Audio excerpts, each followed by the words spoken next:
अयोध्या रेसिपीमध्ये आपलं सर्वांचं स्वागत आहे। चला तर मग आज मी बनवणार आहे दही मिरची। त्याच्यासाठी मी ही मिरच्या छोटे छोटे आकाराचे तुकडे करून मी चिरून घेतलेली आहे, स्वच्छ धुवून। 1 वाटी दही घेतलेलं आहे आणि हे शेंगदाण्याचं अगदी जाडसर असं कूट घेतलेलं आहे। त्याच्यामध्ये जिरे टाकून मिक्सरला वाटून घेतलेलं आहे आणि ही कोथिंबीर। तर चला आपण आता फोडणी करून घेऊया। फोडणीसाठी मी याच्यामध्ये आता तेल टाकून घेणार आहे।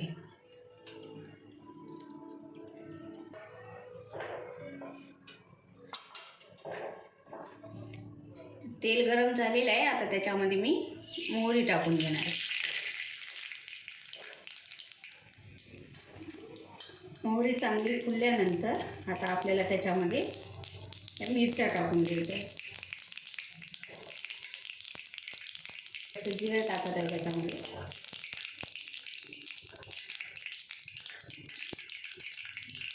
आता मी ह्या मिरच्या टाकून घेणार। याच्यामध्ये मी आता मीठ टाकून घेणार आहे। मिठामुळे मिरची लवकर नरम पडते।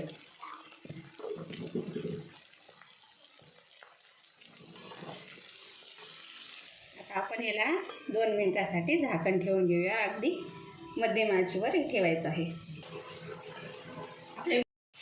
हे बघा, आपल्या मिरच्या अगदी अशा ना मऊ झालेल्या आहेत।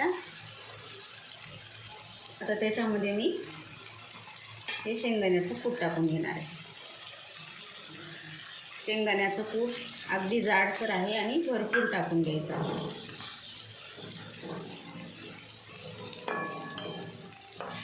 आता त्याच्यामध्ये मी लगेच असे 1 वाटी दही टाकून घेणार आहे। दही जास्त आंबट नसायला पाहिजे।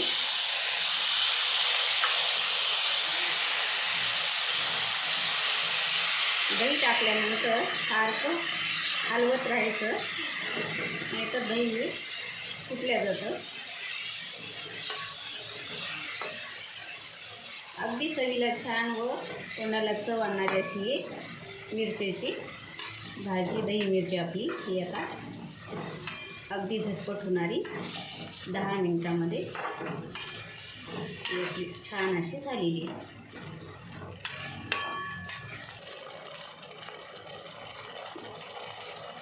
आपली आता ही मिरच्याची भाजी तयार आहे। आपण आता त्याच्यामध्ये कोथिंबीर टाकून घ्यायची।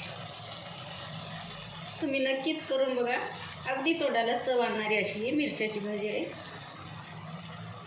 माझा व्हिडिओ कसा वाटला ते लाईक, शेअर आणि सबस्क्राईब करा आणि तुम्ही पण अशी भाजी नक्कीच करून बघा।